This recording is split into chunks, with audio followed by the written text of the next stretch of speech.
Folks, we're back. This is Steve Sanson and Stephanie Phillips with another episode of Veterans in Politics. Today, our guest is going to be Barak Zilberberg. Candidate for Nevada's governor. But before we get to Mr. Zilberberg, Ms. Phillips. Thank you. And thank you for joining us, everybody. Thank you to our sponsors. We have Dr. Ari Nagy. He's running for Congressional District 3. His website is nagyforcongress.com, and that's F-O-R, nagyforcongress.com. Jump on his website and check out his platform. We also have Michelle Romero. She is Henderson's mayor, and she's running for re-election. Her website is votemichelleromero.com. votemichelleromero.com. Jump on her website and get in touch with her. We also have Cody K. Whipple. He's running for Congressional District 4. And his website is codykforcongress.com, and that is the number 4, codykforcongress.com. Jump on his website and check out his platform. Also, we have a merch store. It's vipimerch.com, vipimerch.com. There's all kinds of fun things for you guys to check out there. Don't forget to grab your copy of Steve's book, How to Navigate Nevada's Family Court System. If you are a litigant in family court and you don't have an attorney and you can't afford one, get this book. It's on Amazon. It is $14.99. It's a self-help book, and it will help you navigate that system. Also, there's only 2 weeks left, guys, to get your early bird tickets to our Valentine's Day ball. That's happening February 7th of 2026. And we want to save you guys some money. So grab those early bird tickets. There's only so much of those to go around. And also, if you are a candidate, a business, or a nonprofit, you can advertise your logo on our event program for our Valentine's Ball. That's also at checkout when you get your tickets. And you can also have a vendor table. So you can order that as well and bring all your materials that you want to advertise at the ball. We will provide the table for you. So don't forget to grab those. I don't have a rant, but we do have some questions because Steve and I have been talking about this and wondering what is happening, excuse me, since April 1st, when Segal was appointed to U.S. Attorney. She no longer can do the committee chairwoman job, which one of the main parts of that job is to raise money for the Nevada Republican Party.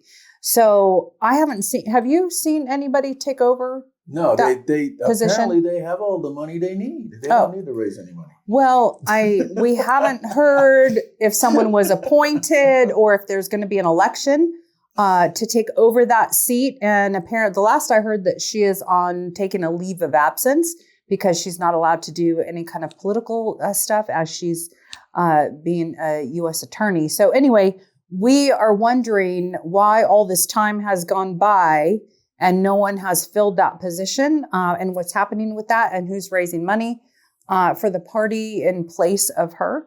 So I know a lot of other people are asking that too. Not sure how the bylaws go, whether that is appointed, elected, special election, or how that goes. Well, you know, they were holding the seat for her, so when she's not the U.S.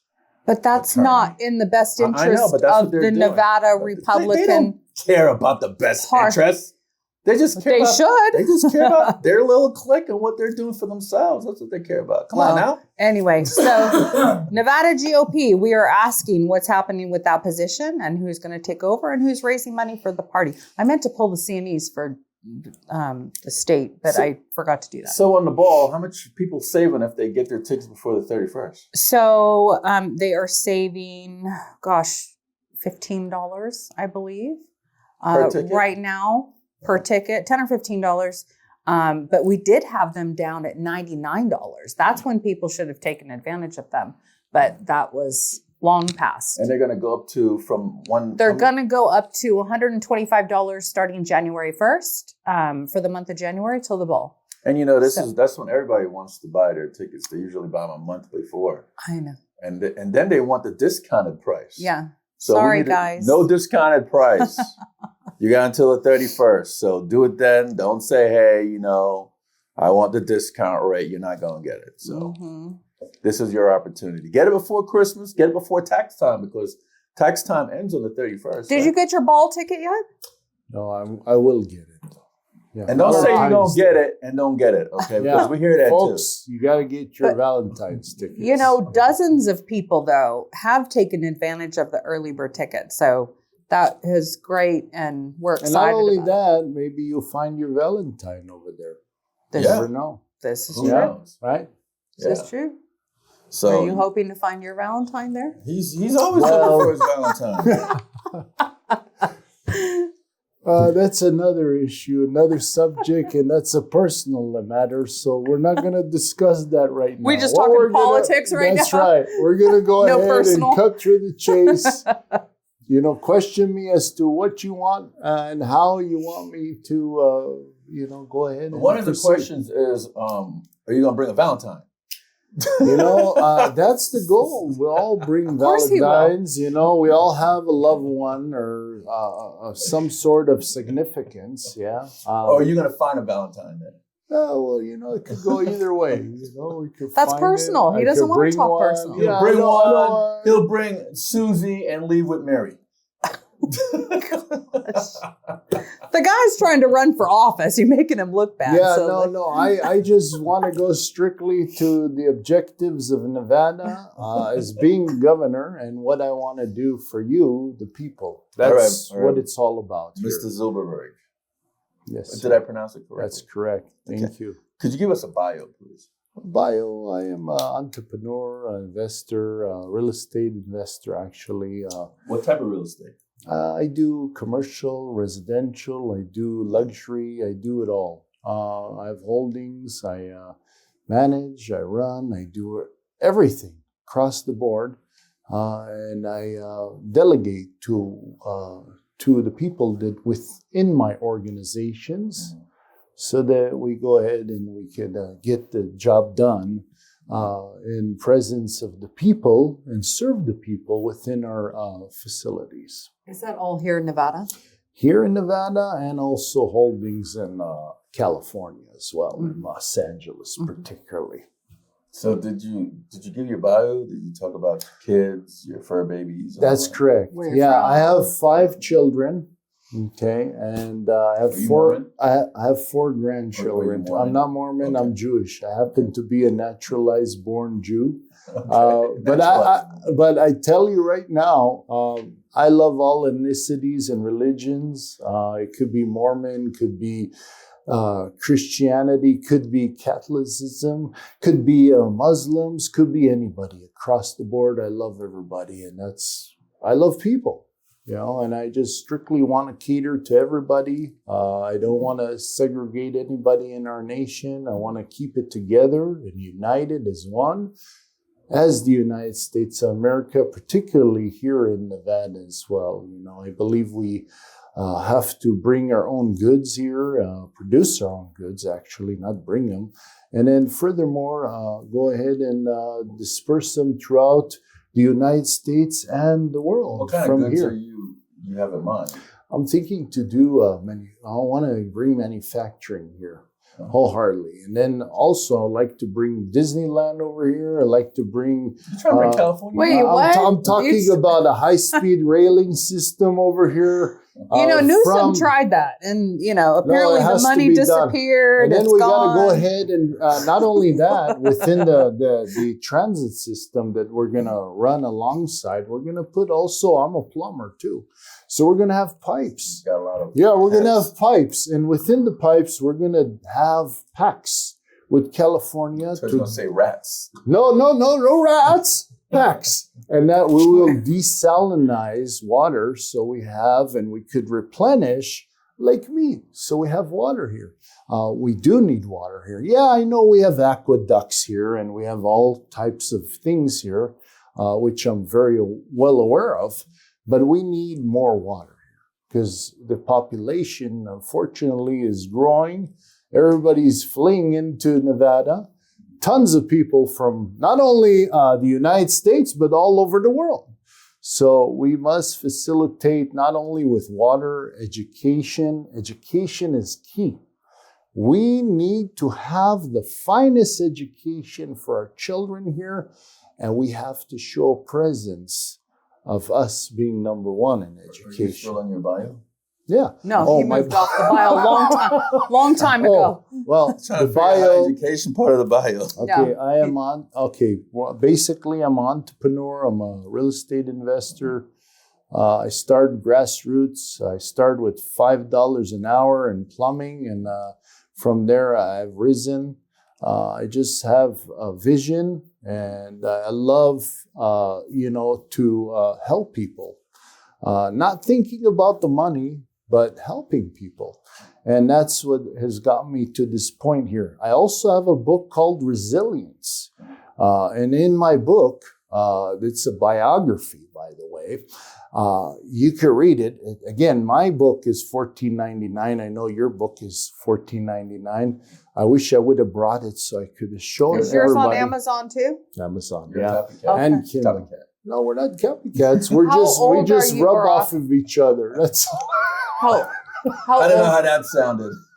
How did that sound? What did you just say? No, I mean, listen, you have to I didn't rub hear what he off said. of So we rub people. off We each rub off of each Oh. other, we all commemorate each other. That's what it's all about, commemorating pop. off of each other. Yeah, we're all family. How old are you, Barak? I am 54, actually. 54. Okay. April, I'll be 55. I'm going to be a senior officially. I think that's important for people to know because, obviously life experience and how long you've been around, and you look much younger than that. So I'm sure people are curious how old you are. So, all right. Well, 54, everybody. I always had a baby face, even throughout Mhm. my ventures in business. And people said, "You're too young to be in business. You're just way too young to do this." Really in my mental type of anatomy, I'm like 100 years old, if you think of it. And he's single and looking for a Valentine to take to the ball. Ladies, get in touch with us and we will put you in Yes. touch with. We're Okay, dating we're service. just kidding. We're kidding. So Poor Barak. You're thinking about a mate for me or something. Mr. Zilberberg, He's just giving you a hard time. you ran for governor before, right? That's right. In And 2022. And you were also the write-in president in 2024 for the That's United correct. States. That's correct. Okay. Why did you do that? Why did I do it? Well, I believe I deserve to be in those positions. That's why I ran for those positions. Why you Because deserve to be in those positions? Because I have a track record, I have credibility. I actually, over 30 years in businesses that I've ran, and I never filed bankruptcy. I always pay my bills. Whatever I say, do. I don't horseplay. And, I delegate and I bring it to the people. That's the bottom line. Everything is about the people, folks. It's not about me, you, or you. Well, it is because we're also people, but it's more so for everybody. And that's where I like to bring it. So everybody has a chance in the game. Everybody has knowledge. Everybody could be whoever they want to be. And I like to bring the wealth gap from 1 or 2 percentile. You're talking to 40, 50 percentile. Well, how do we do that? We do it simply with education. We incorporate curriculums where children could grasp and have a direction and they know where they're going and they can control their finances and their management as to what they're doing. Now, each child should learn discipline and responsibility, and how it is to bring in, the revenue, which is going to work. There's no other way. So that's what has helped me, and I'd like to help others with that as well. How you plan on winning? Because in the last governor's race, you got 0.2%. That's not even 1%. Right. So how do you plan on winning? Well, What are you going to do different? What I'm going to do, well, first off, I'm not doing anything different than I did before because I've been engaged with many people in my 2022 run. Mm-hmm. Not only I, but Joy Gilbert and many others that ran with me, and we ran very effective campaigns, and we had booths and booths. Did they help you we out? we shook hands. Did they help you out? And everybody loved me. That's all what I have to say. Everybody loved me. And the fact is that I have thousands and thousands and thousands of people that I shook hands all throughout the state. So it's just mind-boggling of what you're saying of a 0.2%. I think my votes have moved somewhere else. How much money did you put in last race? Last time, I think I ran about, it was about $120,000. Are you going to do the same this time? This time we'll see where it goes. I think I'm going to throw my hat in the ring, and I have also a large engagement in all my online platforms, particularly in Instagram, and I have YouTube, and I am very, very involved in philanthropy. I'm very involved with a lot of organizations, such as the Junior Achievement Organization, nonprofit, which they teach intricacies of real life functions, which I support. And that goes for, schools, education, and a lot of anatomies of that subject. So I stand corrected. In the governor's race in 2022, you got 0.1%. Mm-hmm. And you said you shake hands with thousands and thousands and thousands of people. That's right. You got 308 votes for the entire state. Unbelievable. Now, So I what don't believe in the election integrity here do you and in the United States. It's all bullshit. Sorry, excuse my language. But you're doing it again, though. No, but I'm This is telling you 2026. because I need to voice myself. It's not myself, actually. It's the people's voice. It's not my voice. And I just want to redirect it to the people. That's what I want. Not special interest groups, Right. not corporations, no lobbyists as well. Lobbyists have a whole factor in this. Mm-hmm. Yeah, obviously, I love Joe Lombardo. I have nothing against him. I believe he's a good governor and he's doing a great job. I could vouch for him. And why you run against But him? I think I could do a better job than Joe Lombardo. That's why I'm running. And what would you do different than what he's doing already? Well, you see, he was in office up to this point, and really he hasn't done anything in regards to education and a lot of subjects. Usually he's a career politician, and I'm an entrepreneur. So it's two different subjects. Mm-hmm. I could bring more to the table as an entrepreneur versus a career politician.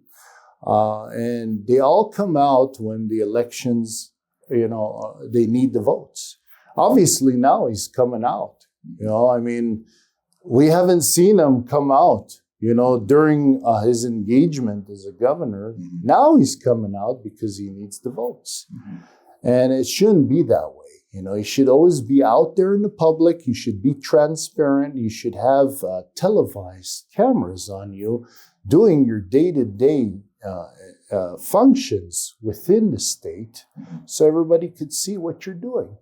And that's not happening right now. I'm just telling you right now. So if I'm governor, I have cameras 24/7, 365. I'll show, and transparency is what I'm going to do. And I will take polls from Nevadans and see if when the legislation bills come to my desk, I would like to take polls and see if I should sign it or should not sign it, and get everybody involved in Nevada and in the nation. And that's How are you going to do that when you've got tons and tons of bills coming across your desk? Well, I would advise the public as to which bills would be effective. And I think, as my opinion as an entrepreneur and all my life experiences and in politics as well, I'm very, very well inclined with that.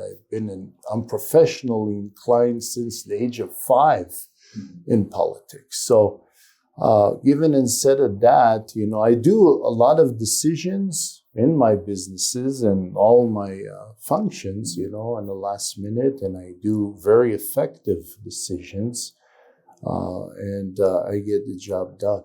At the end of the day is getting the job done. There's a lot of people who write in opposition or support for certain bills that are being voted on, and you could probably go and read those comments and those letters from people, because I've submitted a bunch on different bills over the years. And kind of get a consensus of what people are saying and how they view these bills. Absolutely. Yeah. I mean, we all have the First Amendment in our nation, and we all should be opinionated, and our opinions should be very cherished, amongst the people. And we as leaders, we need to interpret those values in order to direct us in leading in the right way, not only for Nevada, but the nation. Showing an example from the state to the nation of how effective we're running our state, how we're delegating our funds, what we're doing. We're getting also a lot of revenue from the cannabis, and supposedly it's supposed to go to our educational system. Is that going to our educational? Do we have any transparency whatsoever as to where the funds are going? Or with my administration, folks, it'll be transparent. I'll show you the books. I'll show you the numbers. I'll show you what is the revenues that are coming in, and how we could delegate the revenues in the most effective way for Nevadans. I'm going to name out a few issues that affect Nevada, and you tell me what order you put them in, okay? Sure. Okay, so I'm going to run them all, and then you tell me. Sure. So we got immigration, healthcare, the economy, water, public safety, and LGBTQ rights. Well, I tell you, I agree with all of those subjects. How would you rank them? Them. One, two, three, four? Okay, please. What did you say? What was your... Okay, we have immigration, healthcare, the economy, water, public safety, and the LGBTQ. Okay, let's start with one subject, and then we'll go off to the rest. So let's see. I want to give you all of them so you can What's the rank most important out of all those? What's the most important? Well, the economy is the most important. That's number one. And why is that? And what would because you do? What we need to do is we need to create more jobs here. How we create more jobs is what we do is we go through a process in immigration, and we'll have that delegated here in the state whereas we could have people, we could go ahead and delegate Social Security cards and, work permits so they can attribute back into our tax system, not only federally, but state, but we don't have state taxes here, it's understood. So at least we have it for the federal matter. That's number one. Number two, we identify them. We know exactly where they live, who they are. We have their names.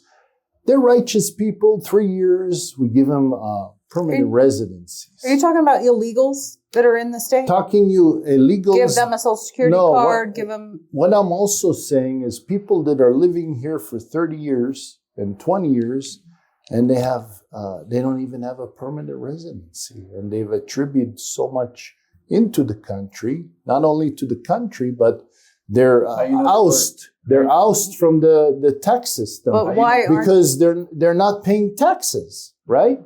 So I just don't understand the logic of all of this. And they're good people. They're not bad people. If they're bad people, I understand. You got to kick them out. They're not good. They don't attribute. They're criminals. Kick them out.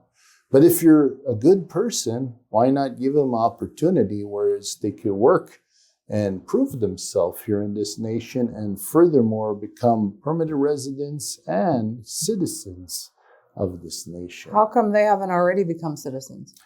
They haven't. If they've been here 20 years. Right, because they're ousting from the tax system, obviously. They're not paying taxes. They're getting revenues from underneath the table, and they're directing or redirecting it to their nations or the countries of their origin. They're sending the money over there. Instead of keeping the money here inclined in our nation, so that we have growth and we flourish within our economy here, they're sending it over there. So you got, in your words, if I heard you correctly, you got some good people that are here illegally for the past 20 and 30 years, and they're sending all the money they're making back to their home country. That's right. What good are they for us? It's not They're good. not. That's what he's saying. What I'm saying is we have to keep the revenue here internally in our nation. So how do we do that? Whereas, you can't send funds overseas because you don't have enough funds to send overseas because you're actually paying taxes to our nation. Also, I want to have a very thorough vetting process. Yeah, that was my next question. How are you going to do that? Very, very thorough. We vet the people that are illegal aliens, make sure that they're working and they are contributing to our communities. And this way we don't have the loss of the tax revenue in our country. Okay, education. You talked a lot about that. The current governor supports school choice and all of this. I've heard a lot of times that we have enough money in the budget. It's just not appropriated properly. The school district's too big. I mean, we hear all kinds of things. So what is your opinion on the budget? Do we need more money or do we need to appropriate it differently? Do we need to break up the school district? And do you agree with the school choice stuff? I don't think school choice will, we have to start from the bottom. We got to go way down to the poverty levels of Nevada.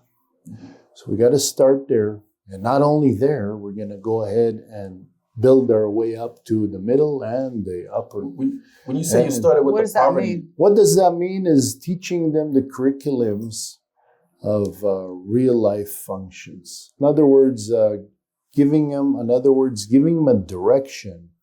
The children identifying their talents, doing IQ tests at 8-5.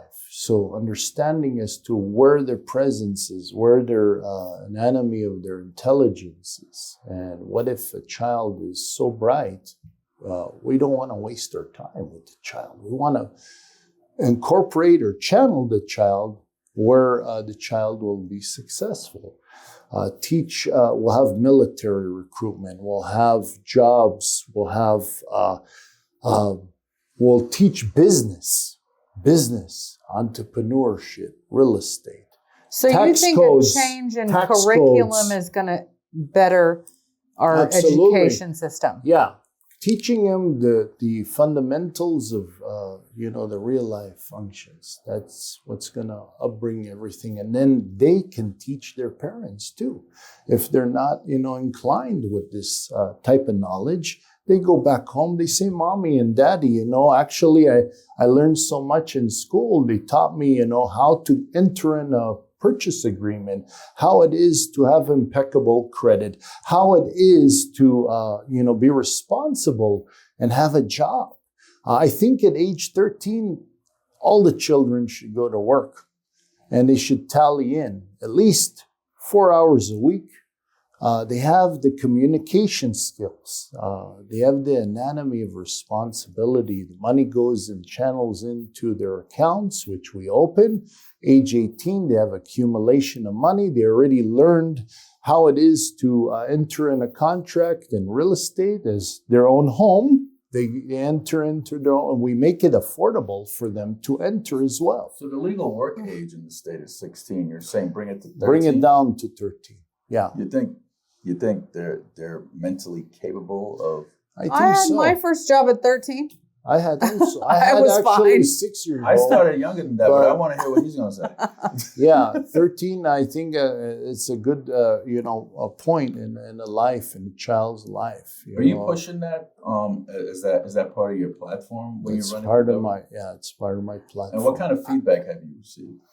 I think people like it. I think I believe also parents should give chores to their children. Not only chores, that they should give them orders. They should direct the children in order to facilitate. So they have a direction or some sort. Being on a computer and all these gaming and all this stuff, that's not going to bring you revenue. It won't bring you money. It's not lucrative. But that's a personal parental choice. That's not something that, a government or governor can mandate. No, I'm not saying, but at least we have that, up front. Are your kids in CCSD or are they homeschooled? No, Or private school? Actually, my son, he's in Temple Bet Shalom. Actually, Governor Lombardo was with him. I think it was like 3 years ago. I was with my daughter. She was small. He said to me, I was there in engagement for Israel. You know, there was at the time it was the hostages, you know, in captivity at the time in October 7th. So I went over there. He was there and addressing and gave a beautiful speech. And, you know, I shook his hand. I said, congratulations to you, Joe Lombardo, for being the governor of Nevada. And that's very commemorable.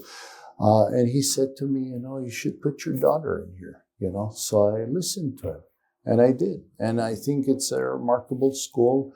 I think every child should have that privilege. Not only, in other words, it shouldn't be privileged. It should be that everybody should have that ability to be in those facilities. So you don't have kids in CCSD, in the public school system? No, not yet. Okay. Now, my daughter's 3. Okay. Then I have a son that's 1 year old. Okay. So they're not there yet. Oh, so you have babies. But when they do get there, I'm putting them in the public system for sure.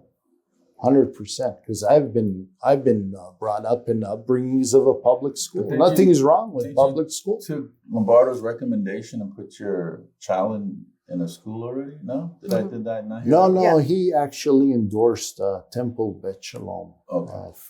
He just said it's a great school. I think he has some grandkids in there.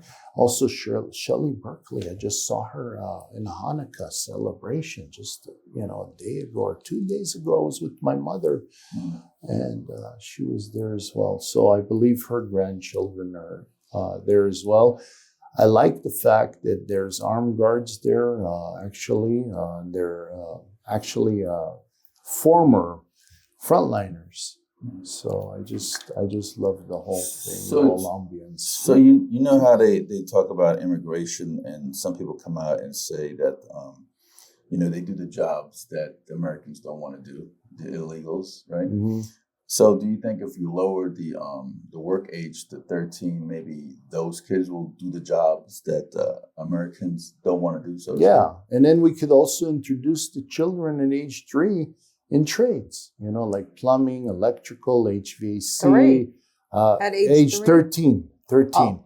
13. We could get them into the trades even beforehand. Just kind of learn about the trades. We need kids that are unable to go into trades. We need this wholeheartedly because we need to build America. We need to build Nevada.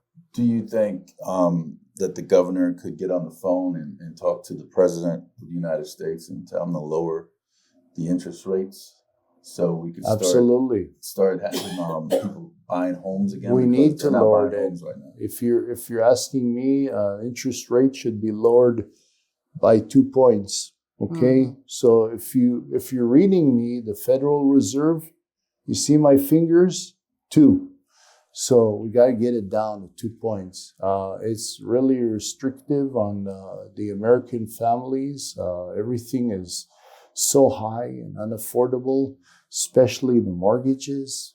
Please reduce it by 2 points. What about water? That's what I mentioned. We do have to. We must have water. I know you were talking about it a little bit earlier. Yeah. What's the governor's role in the water? Isn't that a federal issue, or SNWA is, involved in that? Who actually controls that and makes those decisions? And how is the governor's office involved in that? Well, what's happening is I believe there's PACs within Lake Mead.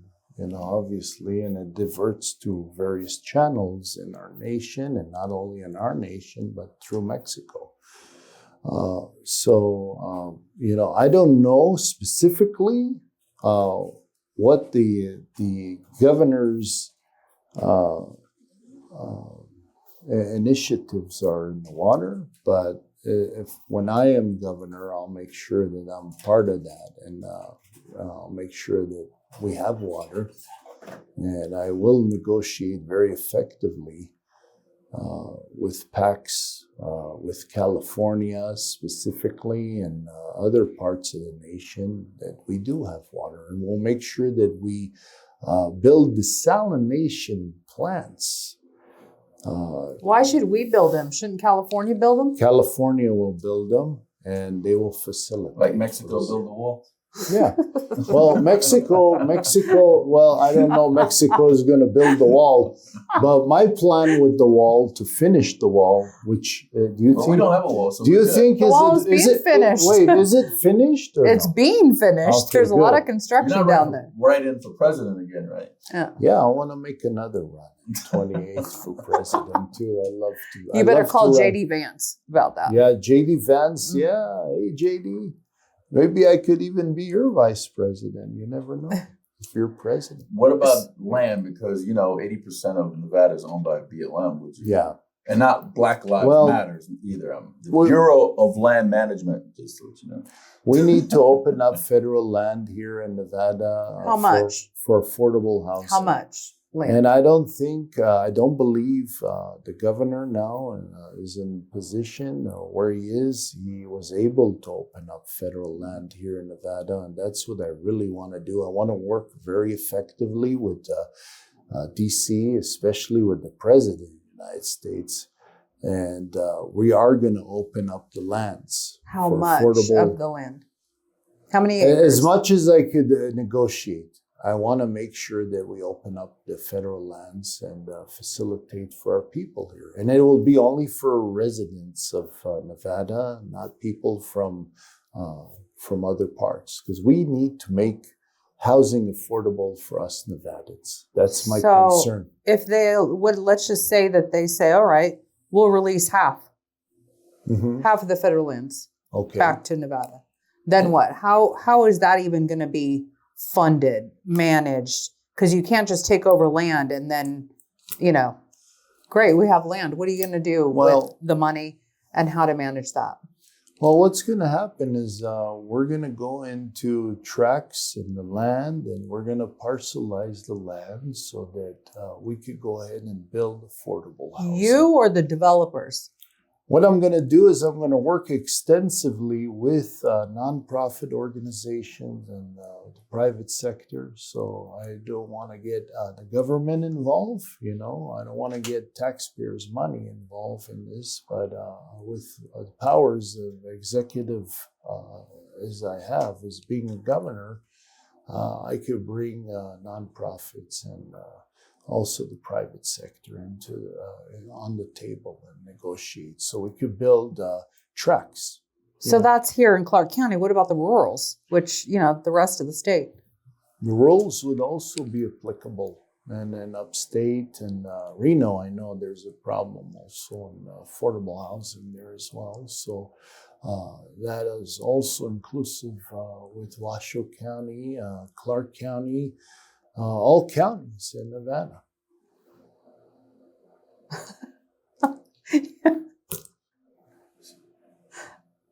I wanted to know about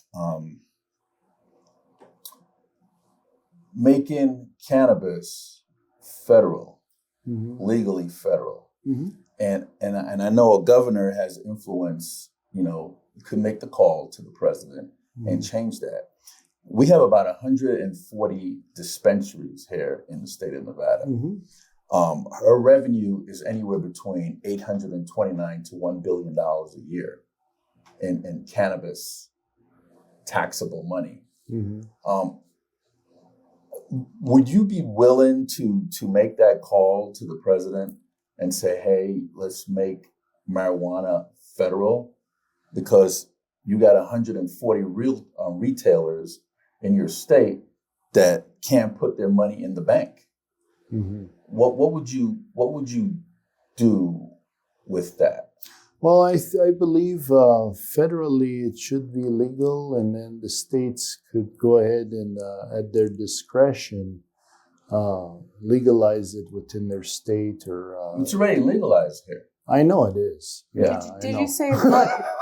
Did I you know. say Now, Yeah. I don't own a dispensary, but he hasn't gotten that business yet? no, Just no, wait. It's coming. Give him a couple years. It's coming. Did he say $1 billion a year? If he's not the governor, then he may be a Did he dispensary. say $1 billion a year? the whole thing is the tax revenue that we collect from the cannabis and where we delegate the revenue.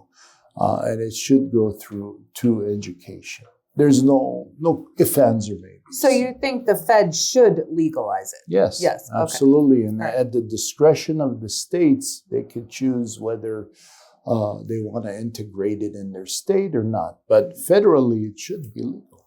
Yeah. Okay. Do you have anything else, sir? Oh gosh, so there's a million different. Are we out of time? Because Yeah. there's a ton of different. And we have other guests at the subjects. Go door. ahead. Yeah. Well, we have another guest coming in right after you, so when is we're your on guest coming? time constraints. No, they're already there. Oh. Yeah, no, I could go on and on. There's so many. Oh, by the way, you ran for Senate, right? Uh-huh. Wow, did. she's ran for Senate. I just have so much admiration for people that run, and especially you. Thank you. Thank you for your run. You know, Thank you. Hey, folks, if you don't appreciate her, I appreciate her. You know? A And lot of people also, appreciate I appreciate you too, because he's actually you are a veteran, right? Yeah. So I appreciate you I very ran much. for office Also too. I'm ran just too. so honored. Do I get Yeah, and kudos? also honored. Yeah. And you have a book too. Look at that. Yeah, there you go. That's his second book. So You got two yeah, books. second book. Wow, you know that's. Have very- you started visiting the other counties as of yet in this campaign? No, but in my previous campaign, I was all throughout all the counties. When do you plan on starting to go to the other counties? I'll go. I mean, I first off, I have to file in March, so I'm not officially a gubernatorial candidate as for 26. So once I filed, then we'll go ahead and do the initiatives that I need to do within the campaign. So Have you made an official announcement for governor? yes, I actually am going to do it right now with you. I'm officially running Here for we go. 2026 as a gubernatorial candidate in the state of Nevada. Folks, I love you all, and I'm here to serve you, period. You know, I give my heart, my soul, all my inners. And I know this is a huge responsibility, and I'm for it 100%. And I'm here to serve all of you, whether you're a Democrat or Republican, or you're a nonpartisan or a libertarian, or it doesn't matter. It doesn't matter also what race, color, religion, creed. I'm here to serve all of you. And all of you remember that. Now, whether you vote for me or you don't, that's fine. If I'm in that position, I will serve all of you. That's my bottom line. Well, and also gender. We can't seclude gender. And I believe we What should do you have, mean? gender we talking we about? What do you should mean also seclude gender? There's No. only two. I think women should have the same exact pay as men. That's what I believe. And, like you have basketball players that are males and they're making millions in contracts. Same thing should be applicable for women. In that sense. Then in the jobs, and it should be equal pay. You know. Well, Also, we should have implementation where we have childcare, so that both parents could go to work and bring revenue, not only for their families, but, Who's going to pay for that? The state? we're going to have to find a way where we could, we could get that implemented. So they could all go out there to Because work. it's not free. The taxpayers would have to pay that. That kind of sounds like a liberal. No, mentality. it's not liberal. It's not liberal. It's just a matter. We're not here to give money away. I'm not here whatsoever to give money away. But if we are to delegate money, it has to be really effective, and it must be lucrative, not only for the families, but for the tax revenue of our country. You're running as a Republican, right? Yeah, I'm a hairline over. So I'm a Republican, lifelong. Of course, my values differentiate from Republicans in certain areas, but I believe our party needs to, come closer to the initiatives of the American people, and not oust certain people out of our Constitution. I mean, if you look at our Constitution, we're all created equal under God. We're all children of God. So that must be really interpreted and understood. Well, Mr. Zilberberg, I want to thank you so much for coming on the program. Oh, thank you. Best of luck in your upcoming election. Thank you, Ms. Phillips. Folks, that's Barak Zilberberg, candidate for Nevada's governor. We hope that this show has educated you in some way to learn about these candidates so you could be an informed voter when you go to the voting booth. This is Steve Sampson, Stephanie Phillips with Veterans in Politics. Until next time, we have another show.